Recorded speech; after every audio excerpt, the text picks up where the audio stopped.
Hello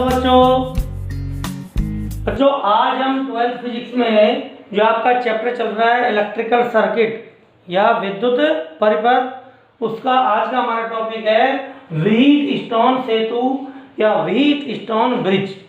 इसके बारे में ब्रीफली हमने थोड़ा सा पिछली वीडियो क्लास में भी जिक्र किया था। ये है क्या कि चार प्रतिरोधों का एक चतुर्भुजीय संयोजन है कि यदि चार प्रतिरोध एक चतुर्भुज की चार भुजाओं में जोड़ दिए जाएं तथा उस चतुर्भुज के एक विकर्ण में धारामापी या गैल्वेनोमीटर G और दूसरे विकर्ण में हम एक सेल और कुंजी जोड़ दें, तो ये जो व्यवस्था है उसे हम क्या कहते हैं, व्हीट स्टोन सेतु। तो क्या है व्हीट स्टोन सेतु? चार प्रतिरोधों का ऐसा चतुर्भुजीय संयोजन जिसमें चतुर्भुज के एक विकर्ण में सेल या बैटरी और दूसरे विकर्ण में धारामापी जुड़ा होता है, व्हीट स्टोन सेतु कहते हैं। इसका उपयोग क्या है? व्हीट स्टोन सेतु द्वारा हम किसी भी अज्ञात प्रतिरोध का मान ज्ञात कर सकते हैं। यहाँ पर आपको चार प्रतिरोध दिखाई दे रहे हैं, P, Q, R एवं S।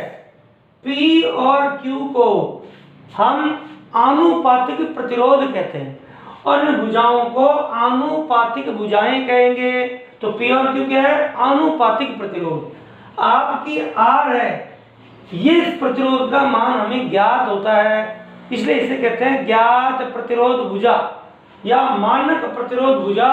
मानक माने जो ज्ञात है, स्टैंडर्ड है, इसलिए R को हम कहेंगे ज्ञात प्रतिरोध या मानक प्रतिरोध। और S जो चौथा प्रतिरोध है ये है अज्ञात प्रतिरोध, इसलिए इस भुजा CD को कहेंगे अज्ञात प्रतिरोध भुजा और इस प्रतिरोध को कहेंगे अज्ञात प्रतिरोध। इसलिए P और Q आपके आनुपातिक प्रतिरोध हैं, R ज्ञात प्रतिरोध है, S अज्ञात प्रतिरोध है और प्रतिरोधों से संबंधित उनकी भुजाएं हैं। इस सेल से जब इसमें व्हीट स्टोन सेतु में माना कोई धारा आई जा रही है तो यहाँ जगह जाके ये दो भागों में विभाजित होगी, I1 और I2। और किरचॉफ के धारा नियम अनुसार I बराबर क्या होगा? I1 plus I2। ये धारा जब यहाँ जाएगी तो कुछ धारा इस धारा मापी में होकर गुजरेगी, जिसे कहेंगे IG माने गैल्वेनोमीटर करंट। अब यदि इधर IG चलेगी तो किरचॉफ के धारा नियम से इधर कितनी जाएगी? I माइनस IG और वापस ये IG इस धारा I2 से मिलकर इस प्रतिरोध S में कितनी जाएगी? I2 plus IG। ये दोनों धारा मिलकर वापस I बराबर I1 प्लस I2 हो जाएगा। ठीक, अब इस किरचॉफ के नियम को जब हम यूज पे लेते हैं तो उसके लिए किरचॉफ के नियम का संतुलन, तो इसमें इंपॉर्टेंट चीज है, हम पढ़ेंगे कि किरचॉफ नियम का संतुलन क्या होता है और संतुलन का प्रतिबंध क्या है। तो क्या है नेक्स्ट टॉपिक? किरचॉफ नियम का संतुलन एवं संतुलन प्रतिबंध। अब ये जो संतुलन प्रतिबंध है हम दो तरह से डिटरमाइन कर सकते हैं, एक तो हम ओम के नियम से और एक किरचॉफ के नियम से। दोनों ही तरीके से आपको बताते हैं इसको।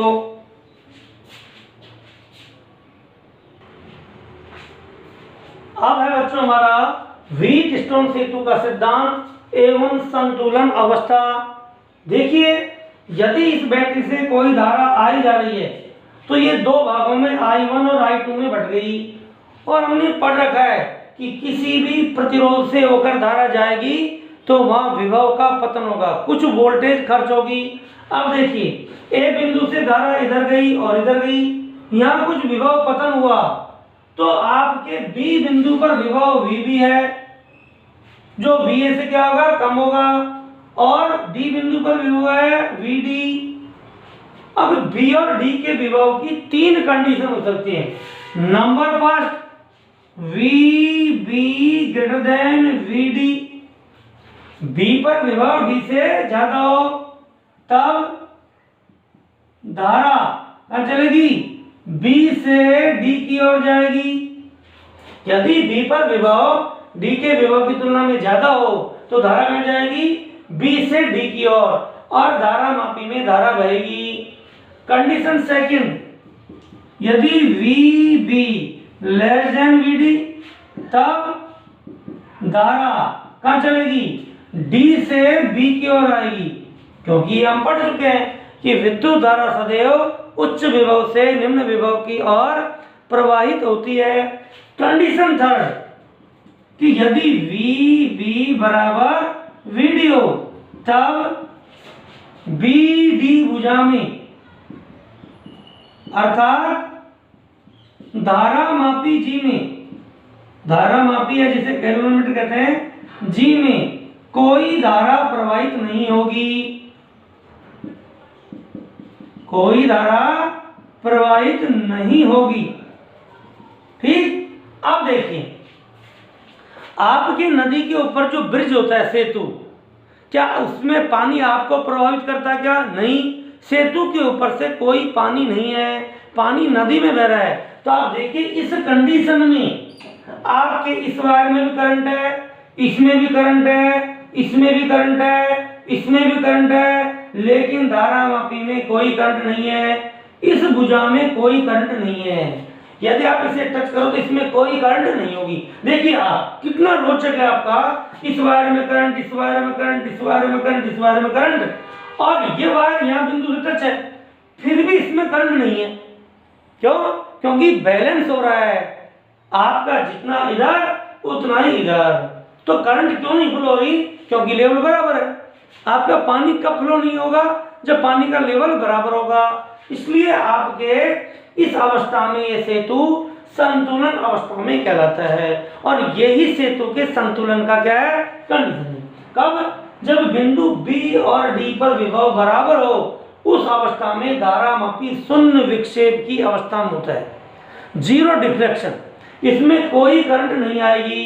तो आपका धारा मापी क्या कहलाएगा? आपका शून्य विक्षेप अवस्था में, और उस स्थिति में इस सेतु को संतुलन अवस्था में कहते हैं। ठीक, अब प्रश्न ये उठता है कि सर ये सेतु संतुलन में रहेगा कब? इन प्रतिरोधों के मान क्या हो कि सेतु संतुलन अवस्था में हो? वही संतुलन अवस्था का प्रतिबंध है, वही हम निकालेंगे कि प्रतिरोधों पी क्यू आर एस की वैल्यू किस प्रकार हो, इनके मान कैसे हो, ताकि धारा मापी में विक्षेप नहीं आए, अर्थात बी और डी पर विभव समान हो जाए। तो उस कंडीशन को हम कहते हैं सेतु की संतुलन अवस्था प्रतिबंध। ये दो तरीके से निकाल सकते हैं, एक ओम के नियम से और एक किरचॉफ के नियम से। तो पहले हम ओम के नियम से व्हीट स्टोन सेतु की संतुलन अवस्था का प्रतिबंध ज्ञात करते हैं। तो देखिए बच्चों, सबसे पहले हम ओम के नियम से व्हीट स्टोन सेतु संतुलन अवस्था का प्रतिबंध ज्ञात करेंगे। उसके बाद किरचॉफ के नियम से, यदि एग्जाम में आपसे नाम नहीं कहता है तो आप किसी भी तरीके से निकाल सकते हो, अक्सर वो किरचॉफ के नियम से निकलवा सकता है। तो दोनों ही तरीके आपको बता देते हैं। देखिए, चूंकि सेतु संतुलन अवस्था में, सेतु संतुलन अवस्था में क्या होगा, बिंदु बी और डी पर विभव क्या होना चाहिए, समान। अभी बताया था कि बी और डी पर विभव समान होगा, तभी तो धारा मापी भुजा में आपकी धारा नहीं आएगी।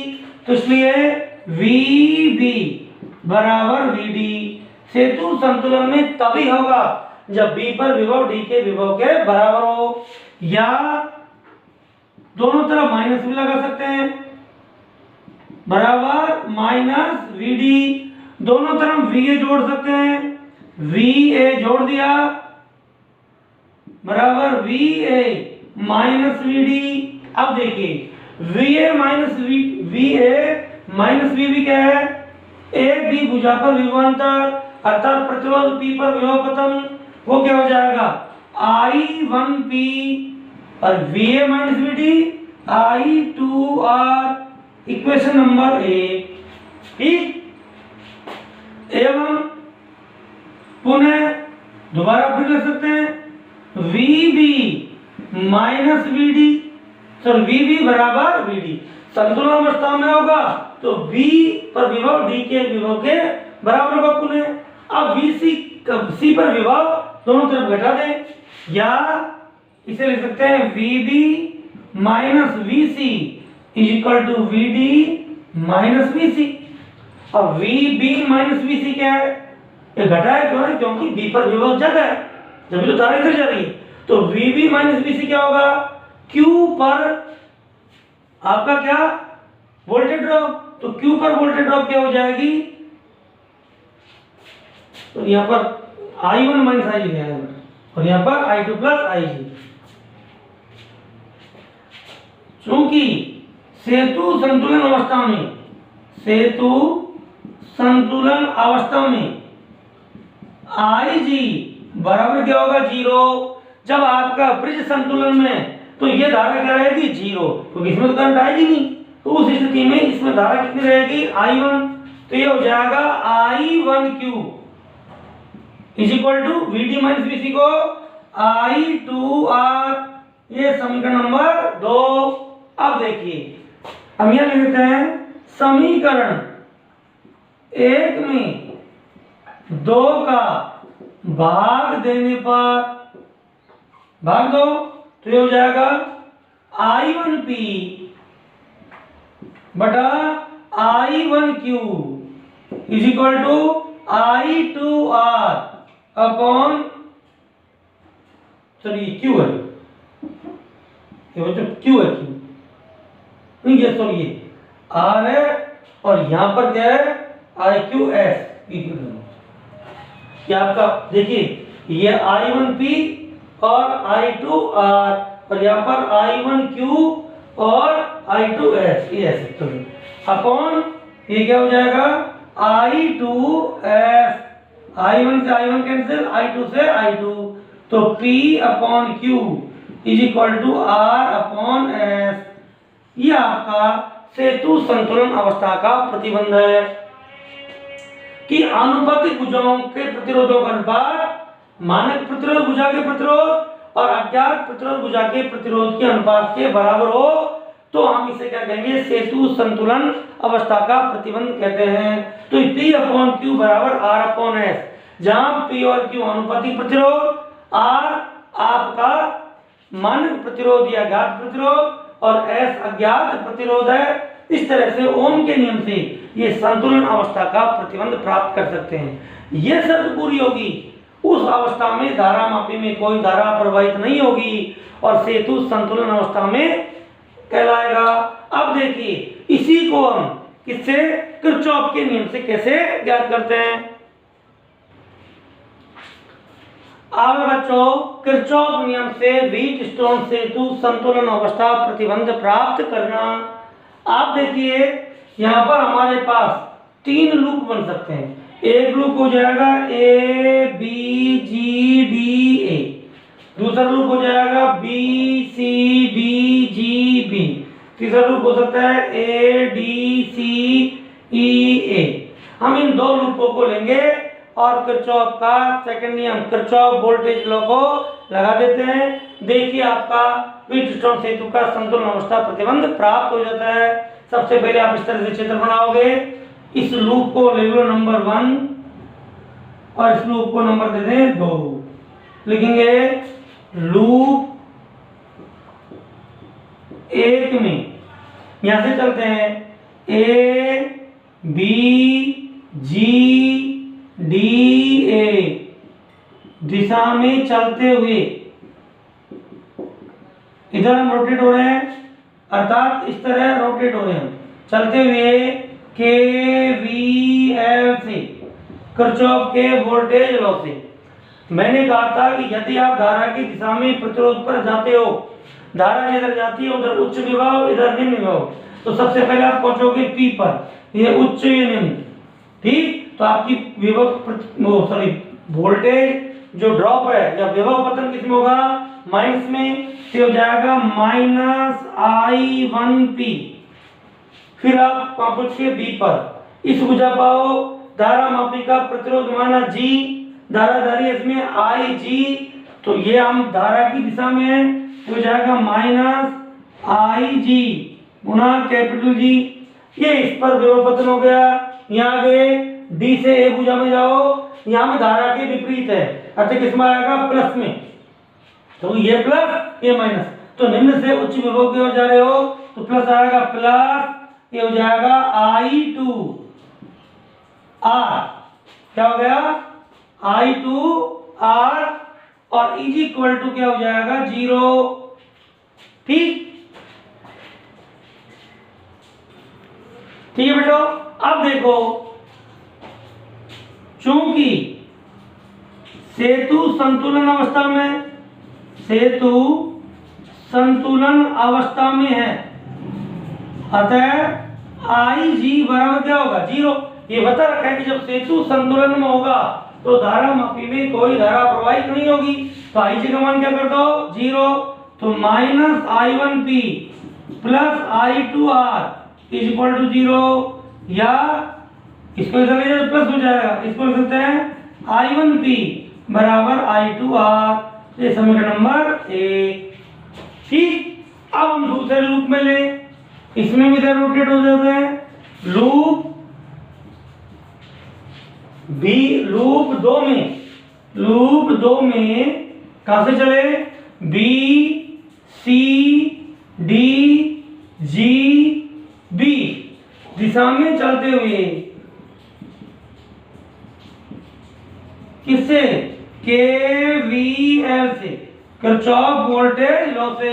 चलिए सबसे पहले यहां धारा की दिशा में चल रहे हो, विभव पतन ऋणात्मक होगा, तो क्या हो जाएगा माइनस, धारा का मान है I1 माइनस IG गुणा में Q।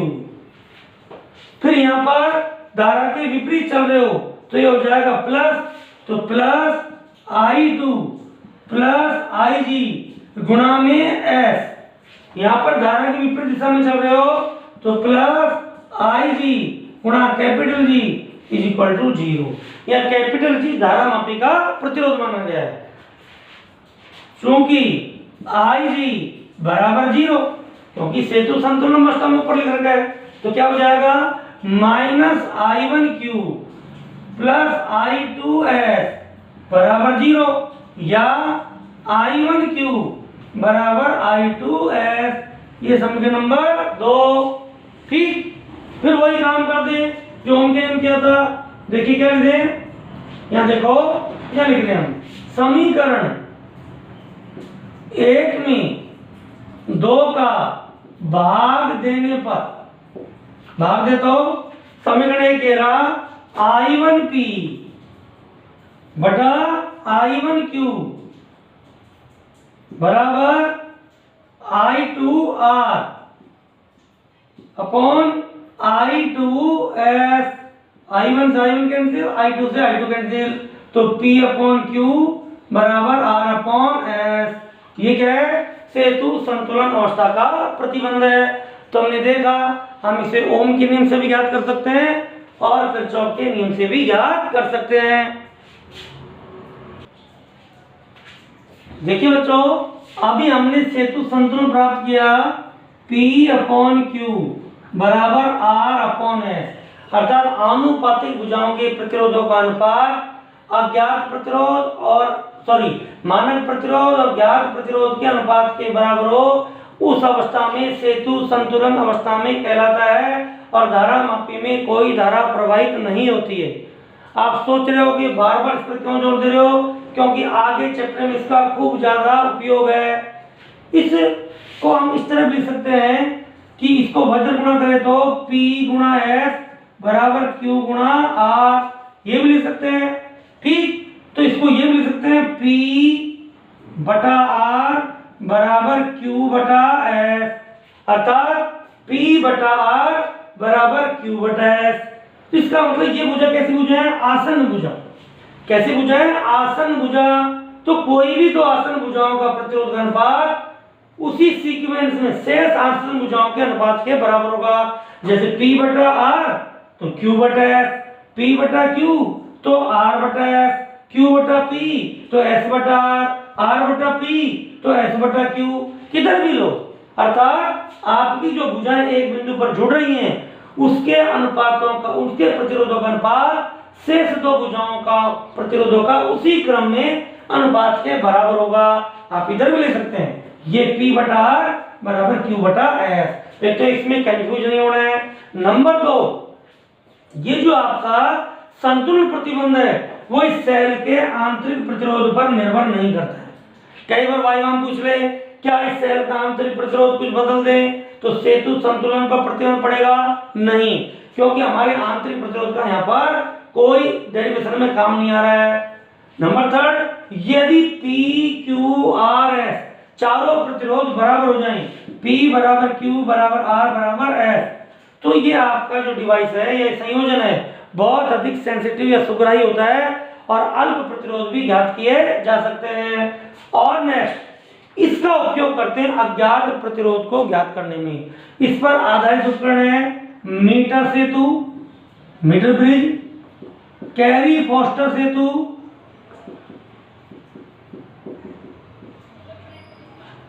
ठीक, और post office box, post office box, metre bridge, Carey Foster bridge और पीओ बॉक्स, ये आपके 3 जो उपकरण हैं जिनके द्वारा हम अज्ञात प्रतिरोध का मान ज्ञात करते हैं, वो किस पर आधारित हैं? व्हीटस्टोन सेतु के सिद्धांत पर आधारित हैं। इसी प्रिंसिपल पर काम करते हैं। क्या है प्रिंसिपल? कि यदि P/Q बराबर R/S हो तो उस अवस्था में धारा मापी में कोई धारा प्रवाहित नहीं होती है। ठीक, हमारे कोर्स में केवल क्या है? मीटर सेतु। तो नेक्स्ट क्लास में हम किसके बारे में पढ़ेंगे? मीटर सेतु। इसका हमारे बोर्ड में प्रैक्टिकल भी है, तो प्रैक्टिकल भी समझाएंगे और मीटर सेतु में बताएंगे कि मीटर सेतु क्या होता है, इसका नाम मीटर सेतु क्यों है और इसके द्वारा अज्ञात प्रतिरोध का मान प्रयोगशाला में कैसे ज्ञात किया जाता है। थैंक यू बच्चों।